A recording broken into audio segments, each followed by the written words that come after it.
What's up, everybody? Welcome to another episode of the Absolute Strength Podcast. I'm your host, Kyle Hunt, back with a new episode. Today we have strength and conditioning coach Phil Daru on the podcast. Phil is the head strength and conditioning coach for American Top Team, one of, if not the best MMA camps in the country, really. I mean, it's, a who's who of top talent in the MMA world, both in the male and female divisions. Super excited to get him on the podcast. We talked a lot about the intricate details of getting these guys ready to fight, both in the off-season training and then in-season training. There's a lot of demands with strength and conditioning for MMA athletes that a lot of other strength and conditioning coaches just don't have to deal with. For one, you have so many disciplines to train. I mean, you have to mix strength conditioning work, performance-based work with wrestling practices, striking practices, jiu-jitsu practices. It's just a lot of times these guys and girls are training multiple sessions per day. So it's like it's not like they just have a bunch of extra time and really a bunch of extra energy and ability to recover. So pretty much you have to dial in what's necessary to get them better without much fluff. Cannot really use much added work because recovery is at a premium. So really cool conversation. I think you guys are going to get a lot from it. We haven't had many strength coaches from the MMA world, really, if at all, on the podcast. I mean, we've had a couple people who work with MMA athletes. Andy Galpin comes to mind. I think we maybe had one or two others, but not anything like this podcast. I mean, Phil, we really dig into strength and conditioning for MMA. That was the main topic. I mean, really is the main topic, but Phil, I mean, he's a type of guy that has multiple talking points. He was a Division I football player. He actually fought MMA professionally. He competes in powerlifting. We talk a little bit about that, not too much. So we definitely had multiple talking points there. But for the most part, we talked about strength and conditioning for MMA and coaching and really dialing that in. Speaking of coaching, I had a couple questions on my coaching over the past week. So here's the deal. A couple things, and this is what specifically was the question. If you are a power lifter, and let's say you are following a training program you like, or maybe you even have a coach that does your training programming for you, but you want to get your nutrition dialed in. I mean, I talk a lot about nutrition, a lot about dialing in your nutrition. I know a lot of powerlifting coaches don't really handle their athletes' nutrition. So I do offer a nutrition coaching only option. So you can come and have me completely build up your nutrition, handle everything there.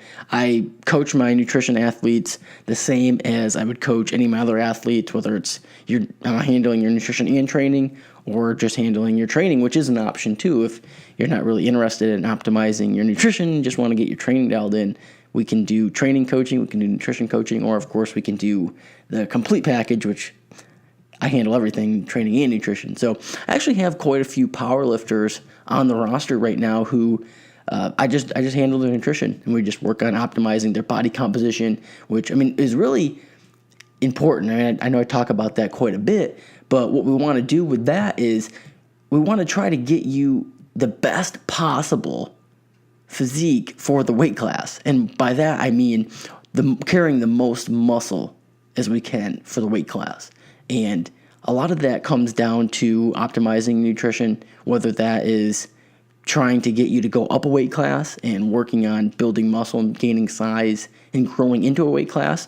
And then sometimes it's, hey, you would be best if you lose a little bit, lean up a little bit, and drop down a weight class. Not always, but, and then sometimes it's just, hey, we're going to stay in the same weight class, but we need to gain a little bit of muscle and maybe lean up a little bit, improve body composition that way, and just optimize things while staying in the same weight class. And we have a lot of options there, and it's something that I don't know if it gets talked about nearly enough. I mean, a lot of times in the powerlifting world, we focus on the training, and rightfully so. I mean, the training is the biggest thing that's going to impact our performance. But nutrition from a recovery standpoint, and then nutrition from an optimizing your body composition for the weight class is also important too. So as always, the coaching information is in the show notes. click the link or just shoot me an email at kylehuntfitness@gmail.com if you want more information about that. Also, the PR Breaker new Materia orange creamsicle, it's called Materia Zero, and we've talked about it before, but it is caffeine free. It's also free of all artificial sweeteners as well. So it is available for pre-order right now, and there's some cool bonuses too. So if that's something you'd be interested in, if you're interested in trying the new Materia flavor orange creamsicle, which is caffeine free, we talked about how that might be beneficial, especially if you train at night. If you lift after work, you train at 6, 7, 8 o'clock at night, you really shouldn't be taking in much caffeine. Caffeine has a long half-life, so if you have caffeine later at night and then train, come home, and then you want to try to get to bed within a couple hours, caffeine's still going to be in your system. So you're going to probably struggle to fall asleep quickly. Sleep's very important for recovery. We don't want that. So it's an idea that, hey, if sleep is an issue, you're taking your pre-workout at night, you still want all the benefits. You still want creatine, still want citrulline malate, still want beta-alanine, still want tyrosine, etc., but you don't want the caffeine, or at least maybe you want lower caffeine. You want to take 1 scoop of the caffeine version, 1 scoop of the caffeine-free version, get all the active ingredients, but half the caffeine. That would be something that I actually probably will consider doing some days as well. You guys know I love my coffee, so sometimes I get a little crazy with the coffee in the morning, and then in the afternoon, get a little crazy with the pre-workout, and then at the end of the day, I'm like, holy shit, how did I get so much how many milligrams of caffeine did I actually have today? Because I'm wired, and it's 11:30 p.m., so something I might consider as well. PRBreaker.com, discount code HUNT10 to save yourself a little bit of money and support the Absolute Strength podcast. Got a few reviews last week. Greatly appreciate that. Thank you so much. If you listen on iTunes, head over there and leave a 5-star rating and write a review. Next episode, I'm going to read a few, so play with me here. If you listen on iTunes and you have not left a review, go leave one, and I'm going to read them on the next podcast, which is pretty entertaining. So, but I need some help there. We need to have a few reviews, and I'll read all of them from last episode until next episode. Every review I'm going to read. And I think we got like 2 or 3. So if you have yet to leave a review, please leave one now, and I'm going to read it on the podcast. All right, let's get to the episode with Phil Daru right now. Enjoy.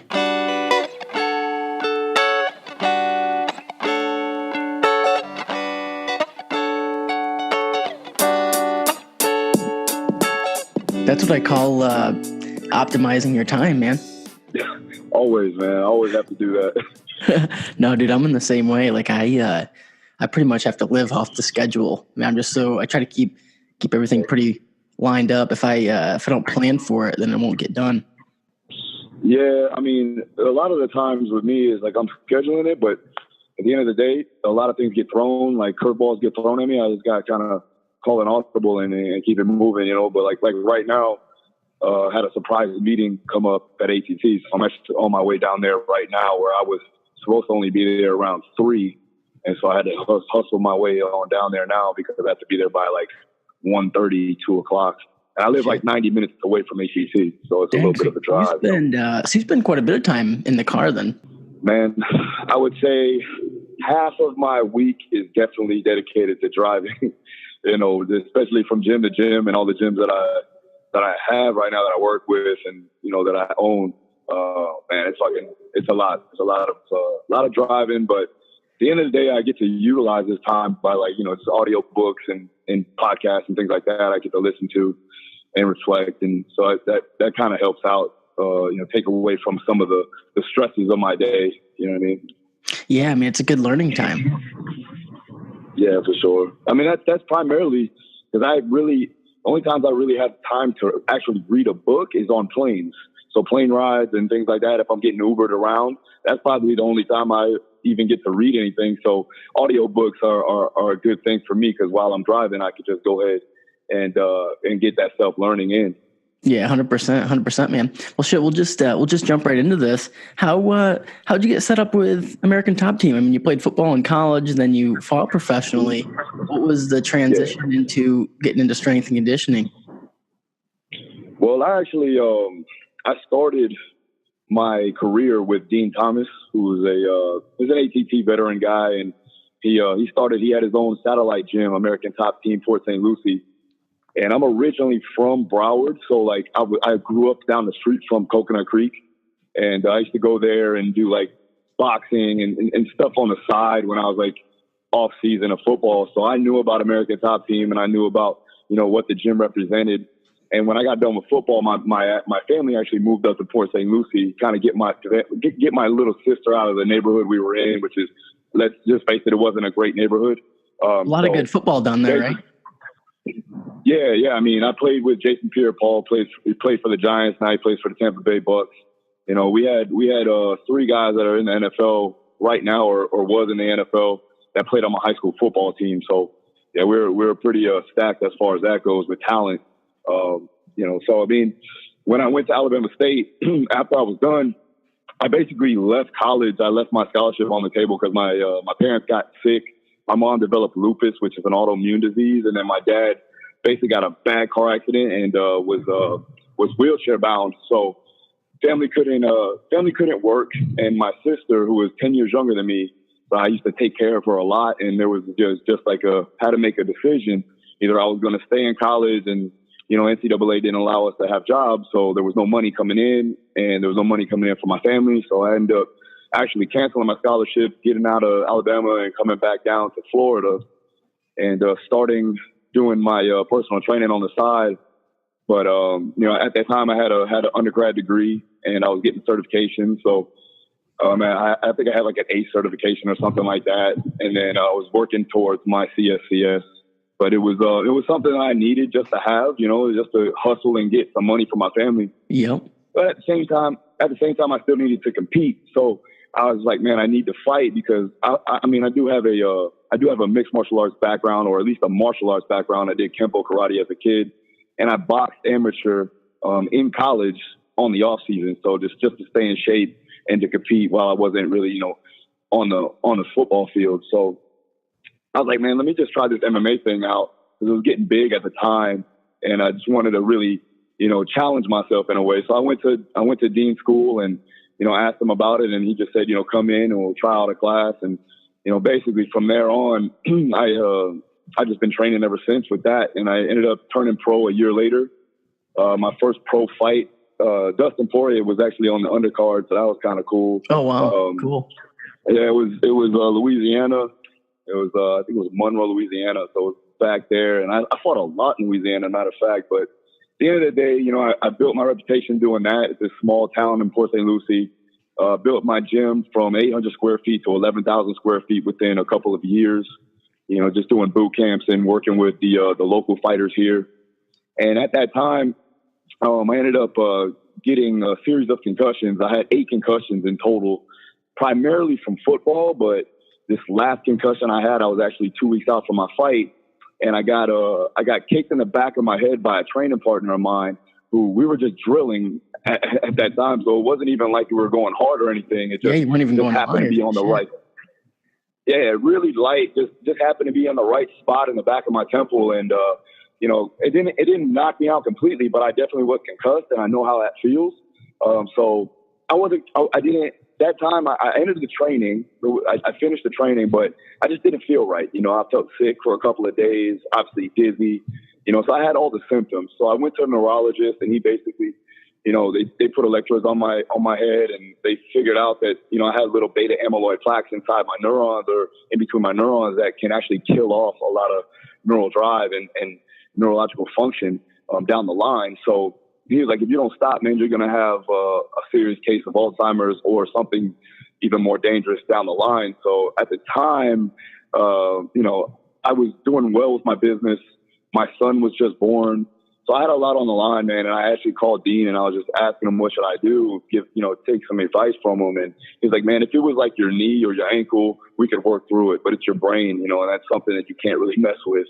So ended up retiring at the age of 26, and I really wanted to still be a part of the sport and still be around the guys. So I asked Dean if he had anybody that he wanted me to work with down there at Coconut Creek, American Top Team, And just so happened that the strength coach was actually leaving that week that I asked them about it.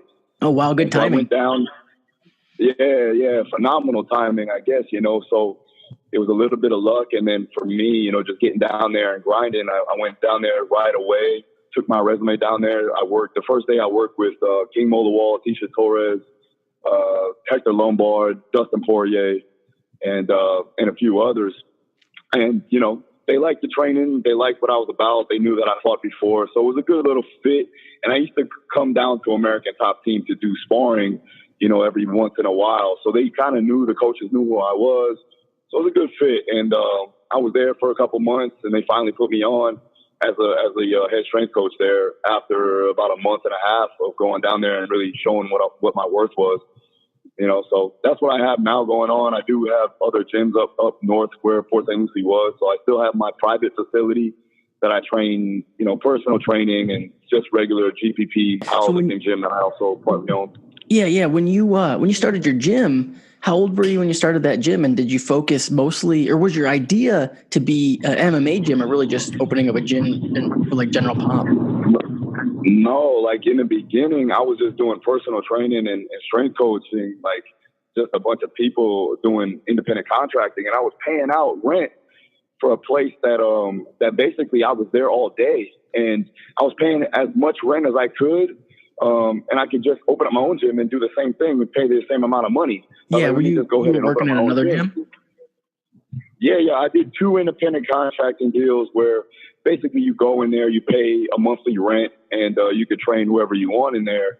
And it was at a smaller strength and conditioning gym that I used to train out of myself for fights. Okay. And so I learned a lot. It was a powerlifting strongman gym. They ran boot camps there. So I understood how to really, hone in on strength skills and understand compound lifts and cueing techniques and things like that. But I got very popular with the general public on how I used to train and my way of coaching. So I ended up opening up my own gym at the age of 22, where I was still professional. I was still a professional fighter, so I had a lot on my plate at that time. But just managing out my time was a major thing, and it still is to this day. So yeah, but I was 22 years old. Didn't really know much about business, probably nothing at all, to be honest with you. And I didn't even have like a set list. I didn't have ClickBank or anything like that. I didn't have, an Excel spreadsheet of who I had coming in. I was just basically taking money and putting it in a shoebox. And I know it sounds kind of crazy at this point, but, now obviously my business runs a lot smoother because I had to learn on the go. But when I was 22 years old, I really was just trying to do this to just follow my fighting career. And, it kind of blew up on my coaching. And I started to get a lot better as far as from a people's perspective and understanding a lot of different, ways of training and also understanding people. And then when that happened, it kind of skyrocketed and I got really good as far as my EQ goes. And, things started happening really, really quickly, too quickly almost sometimes. And it grew a lot in a short amount of time. Dude, I can relate to that so much. I started my online business when I was around 18. Obviously didn't know anything about business or how to manage a business, and just really started taking clients and had like no way to manage it or nothing. Yeah. It comes quick, man. And it came really fast where like I grew from an 800 square feet to 1,900 to 11,000 because I just couldn't fit the people in my gym anymore. I had a bunch of people that were doing my boot camps, and I ran the boot camp class every day, pretty much 2 or 3 days a week, or 2-3 times a day.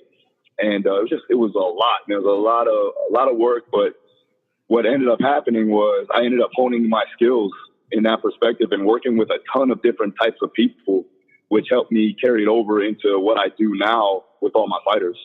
I think that's an important point just about strength and conditioning in general, that you kind of see a trend now, or really just in fitness in general, where people are specializing really early to where they've only really worked with, football players or power lifters or fighters.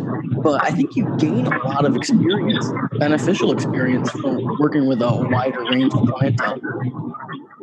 Yeah, I mean, I tell my interns this now. They want to work with the fighters. They want to work with the top level athletes. And at the end of the day, they don't have a base of coaching ability. And it's the same thing when it comes down to training athletes or training youth athletes. You want to give them a wide enough base so that you can build that pyramid as tall as possible. And the only way to do that is to get, variables in there and train as many types of different people as possible. I've trained 86-year-old men and 12-year-old little girls. You know what I mean? So it's like there's a big range there that, like, you have to understand that person and the physical needs that they need to attain. And then from there, you can structure a program that fits that individual. And that's what I do, man. That's basically how I'm able to auto-regulate on spot when I see it, when I need to. And I do that every day. And it's funny because my interns will come in and they think, like, and for everything, you're supposed to have a program set. There's supposed to be a system. And we do have a system in place so that you can plug and play if necessary. But at the end of the day, these guys are coming in, or girls are coming in with bumps and bruises and different types of problems. So you have to be able to definitely throw in different types of things to keep the progression of the program going, but also not to aid the problem. So you can only really do that once you get true experience in the weight room with a whole type of different types of people. You know what I'm saying? Yeah, 100%. Speaking of auto-regulation, I'm sure really that's a huge part of balancing the strength and conditioning of these fighters, because they have so much other shit going on with the striking, jiu-jitsu, wrestling, etc. How do you manage all that with strength and conditioning? Yeah, I mean, so like I said, you have to have a system in place, and the assessment comes in first to understand the athlete and understand the circumstances and situations that they have. And also, you have to have lines of communication between coaches. The great thing about me being at American Top Team is that I can constantly be in communication with all the skills coaches and see exactly what they need at what point in time.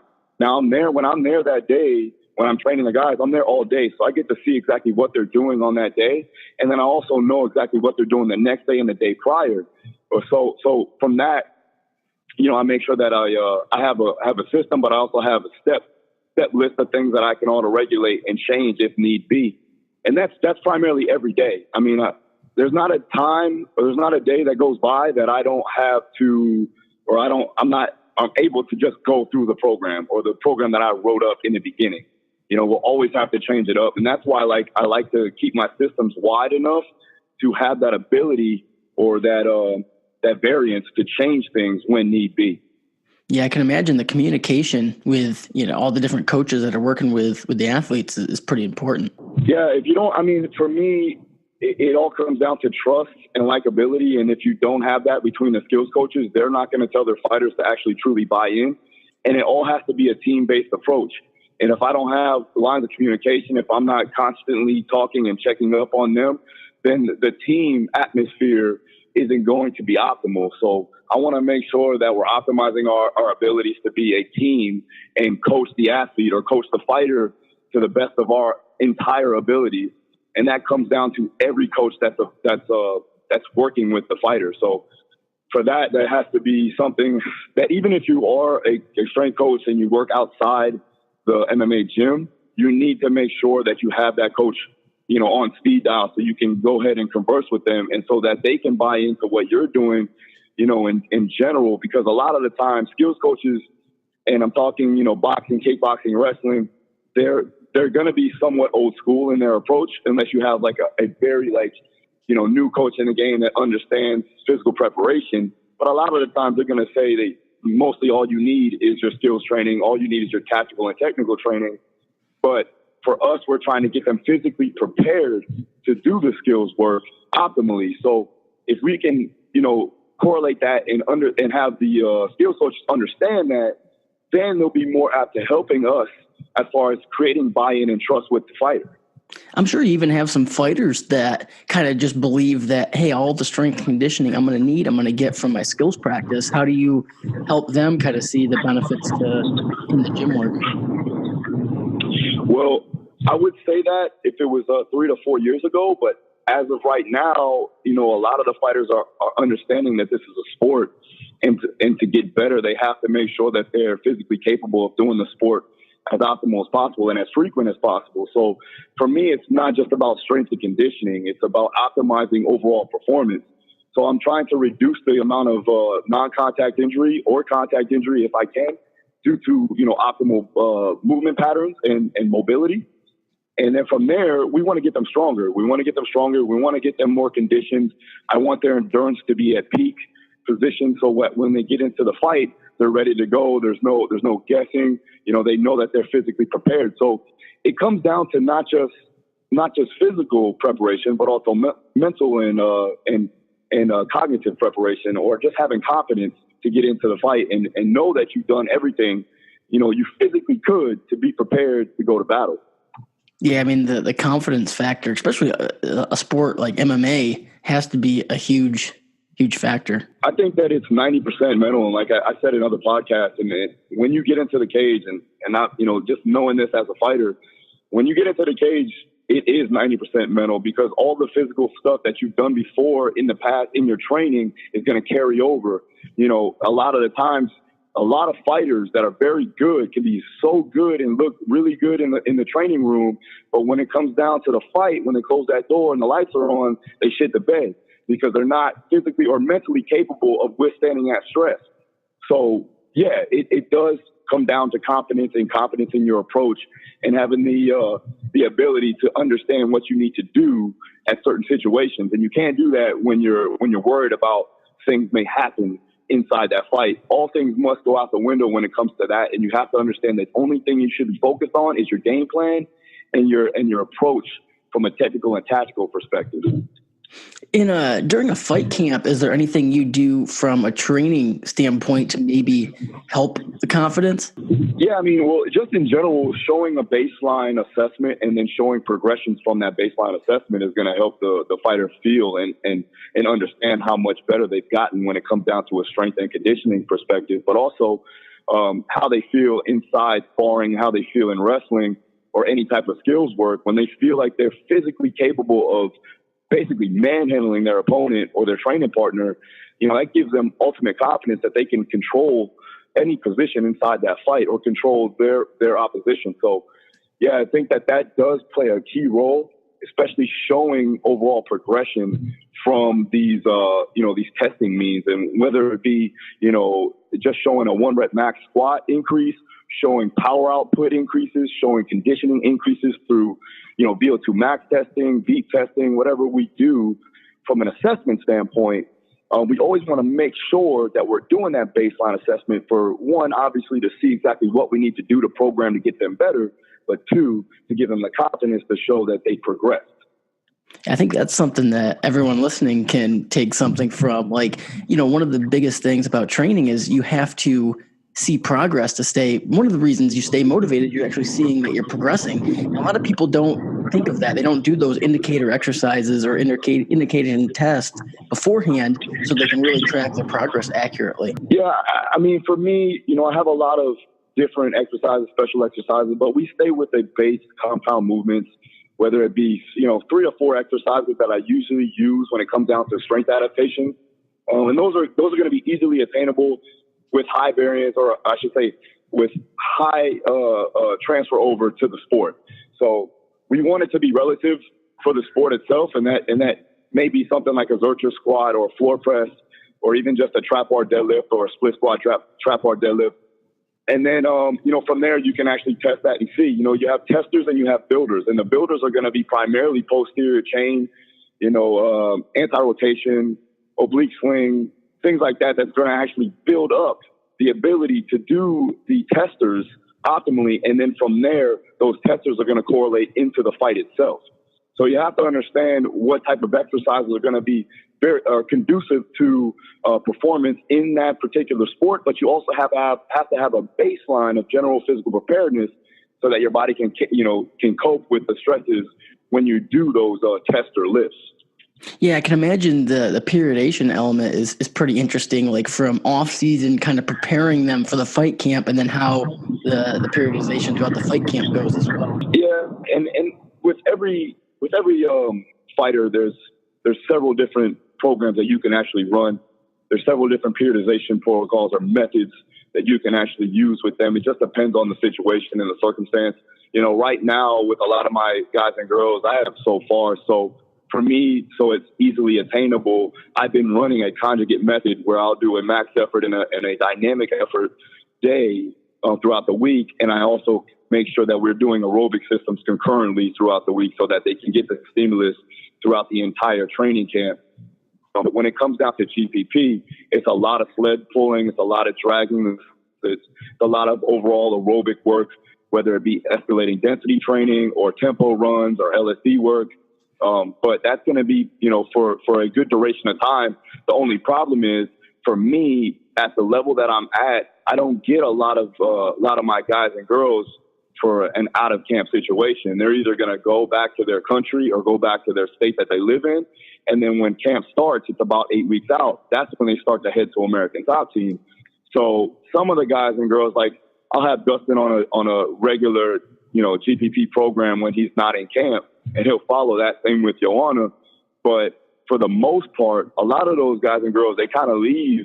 And, if they're not working with me, they don't feel comfortable working with another strength coach. And that's a problem that I'm still trying to work out, because I do need these guys ready and prepared when they get into camp. And I don't want to have to get them in shape already before or while they're in camp. I want them ready to go at least 70% when they start 8 weeks out. So that's one thing that I wish I could, or at least I'm working towards getting better. But when it comes down to it, there's so many different types of periodization schemes that you could utilize. It really just depends on the individual and the circumstances. Yeah, I mean, I can imagine when guys come in out of shape, it's pretty much just you're wasting time the first couple of weeks just trying to get them ready to get kind of what you wanted to get accomplished. Yeah, well, at the end of the day, the first couple of weeks, and they're getting thrown in to wrestling, to sparring, to jiu-jitsu classes and things like that. They're going to be sore just from that. And if they're coming from overseas or in other parts of the country or other parts of the world, you got to deal with jet lag. You got to deal with different types of climate change.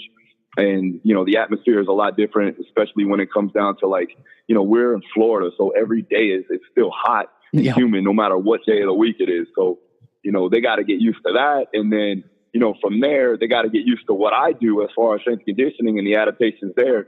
So for the first couple of weeks, it's going to be a lot of soreness. It's going to be a lot of overall fatigue. So I have to manage that through, objective and subjective indicators, whether that be HRV or just a simple questionnaire.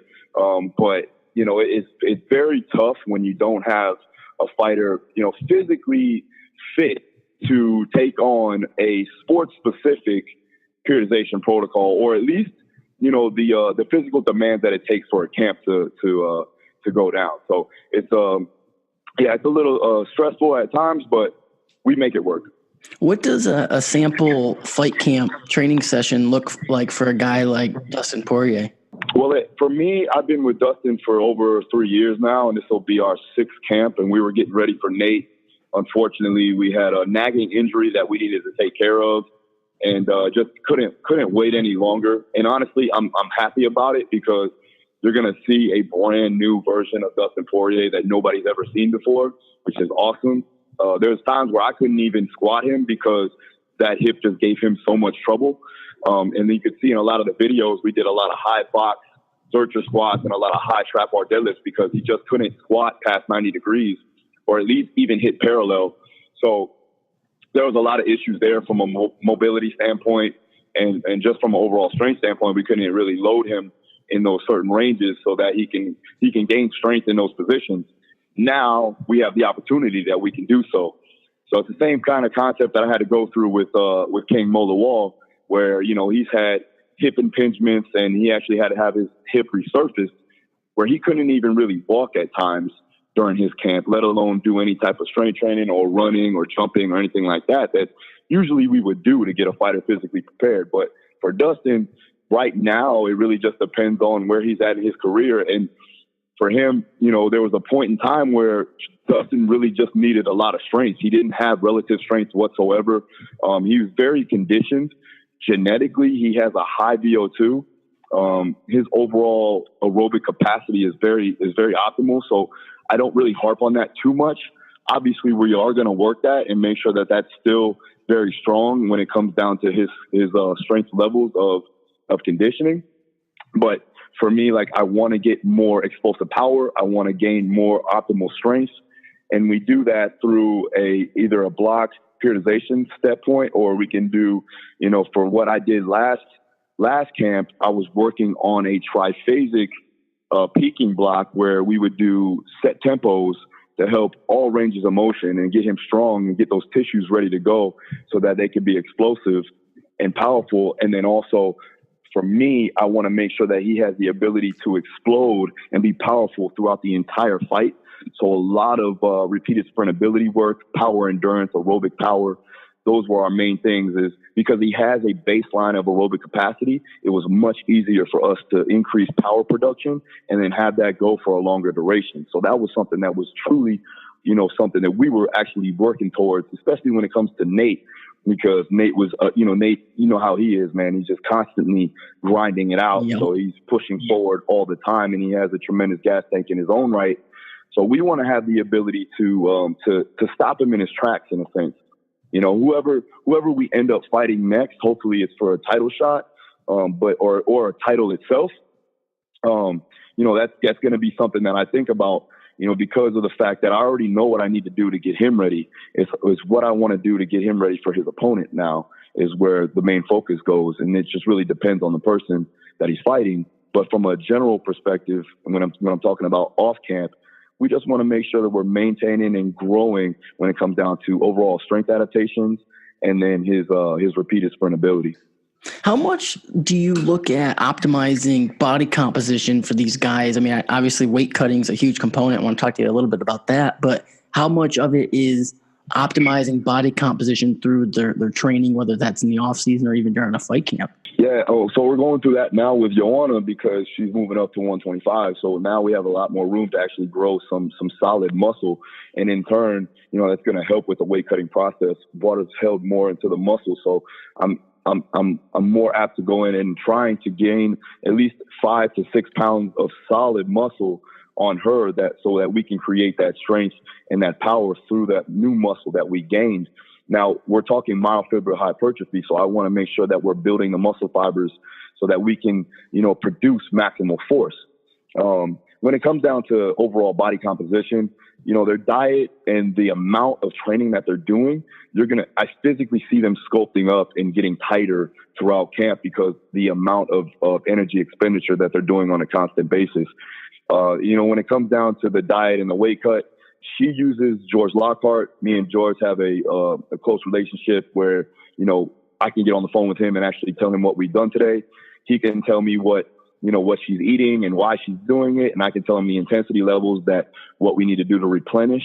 And then also what's going to be more conducive for her to go forward, especially when she's, trying to gain muscle and to be more functional with the muscle that she's gained. So it really just depends on having that relationship with either the guy that's working the weight cut or you itself, and understanding the energy expenditure that she's having, her resting metabolic rate, or him or whoever it is, and also what you're doing as far as, from a strength training perspective. Now, with these guys and girls, a lot of them are novice lifters at best.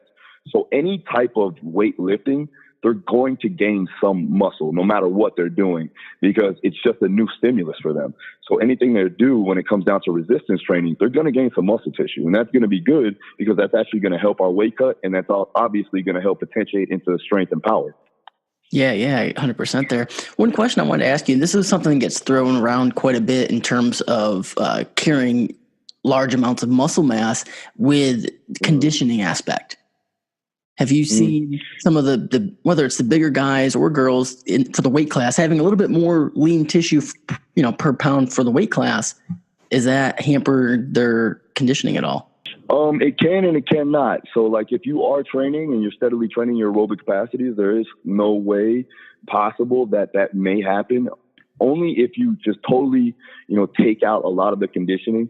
And yes, if you gain an overly amount of muscle, it can take into your overall oxygen uptake because you're taking away from the muscle itself. Your muscle needs oxygen to do work. So you're taking that away from the entire lungs in the circulatory system. So we want to make sure that we're getting enough of what we need to help with strength adaptations, and also so we don't grow out of the weight class. But we also want to make sure that we are increasing our overall aerobic capacity. And we do that, like I said, with those aerobic means and anaerobic threshold work.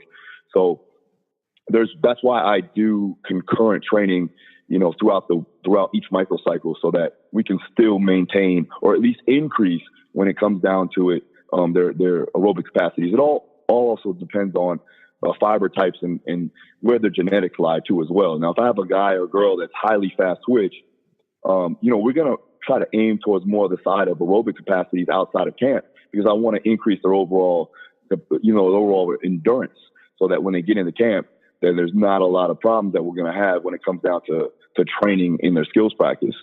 If they're highly slow twitch and they need a little bit more muscle mass, obviously that's going to be more on the hierarchy of importance outside of camp. Once camp starts, we want to make sure we're honing in on their skills. We're maintaining the muscle. We're maintaining the strength that we need. We're increasing power. We're increasing power endurance and strength endurance. But we're also making sure that they're staying capable of having that high quality aerobic capacity. Yeah, definitely.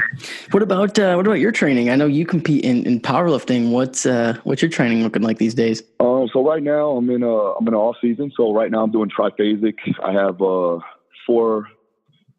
2 weeks of eccentrics, 2 weeks of isometrics, and 2 weeks of concentrics.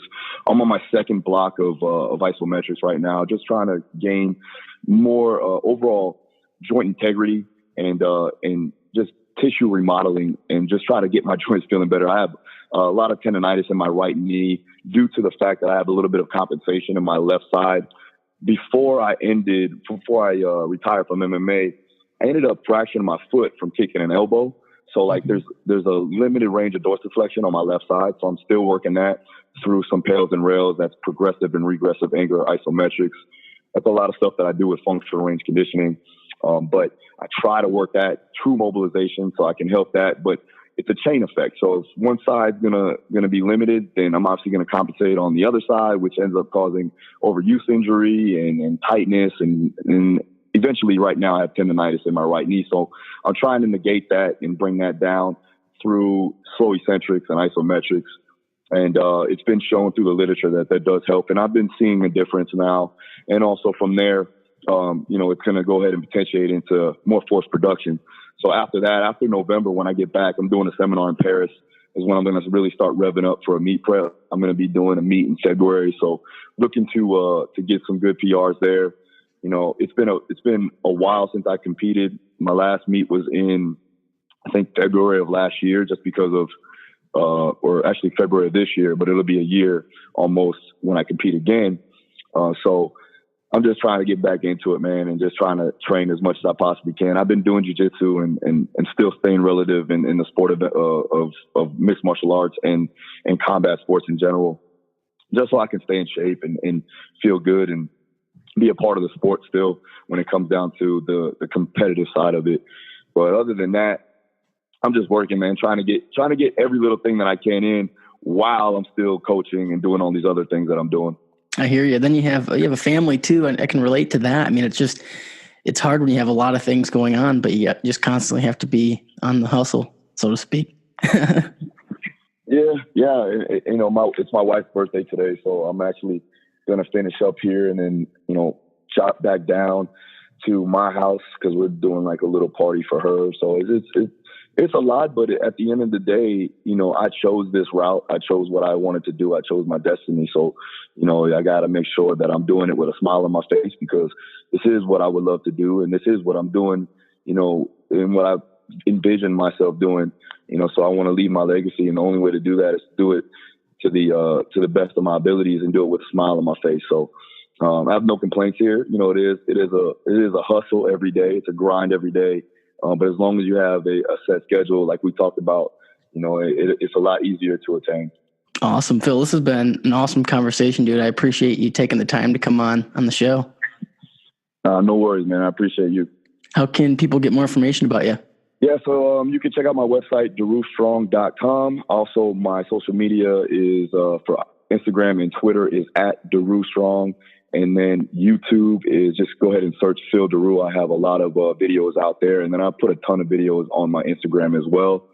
I also have a mentorship program coming out in December, so be on the lookout for that. And then my programs are available on my website as well. So if you have any questions or anything like that, you want to get a hold of me, you can DM me on Instagram. I'm always answering questions there. And that's it. Awesome. I'll put the links in the show notes as always. All right, brother. I appreciate you. I hope you enjoyed this episode of the Absolute Strength Podcast. I know I had a ton of fun producing it for you. And before you go, if you could just drop me some feedback, I'd love it. I love reading your feedback. So you can go over to iTunes, leave a 5-star rating, write a little review, what you think of the podcast. I absolutely love it. I read every single one. But it's cool if you don't want to do that. I get it. No one wants to really go out of their way to do anything, let alone write a review. But I want to get your feedback. So drop me a line on Instagram at Hunt Fitness, or on Facebook, Kyle Hunt, or on Twitter, or send a pigeon or something. I don't know. I just want to hear your feedback. So if you want to give me some feedback, let me know what you think. Hit me up on Instagram at Hunt Fitness. And before you go, I have one last thing I want to say. I have a program I want you to check out. It's actually called the Absolute Strength Program, and the link is in the show notes. It's a program I designed to help increase my own squat, bench, and deadlift. And I got pretty strong off of it, and I think you're going to like it. It's a great book. Thousands of people have got amazing results from it. It's in the show notes. All right, guys. Until next time, until next episode, peace.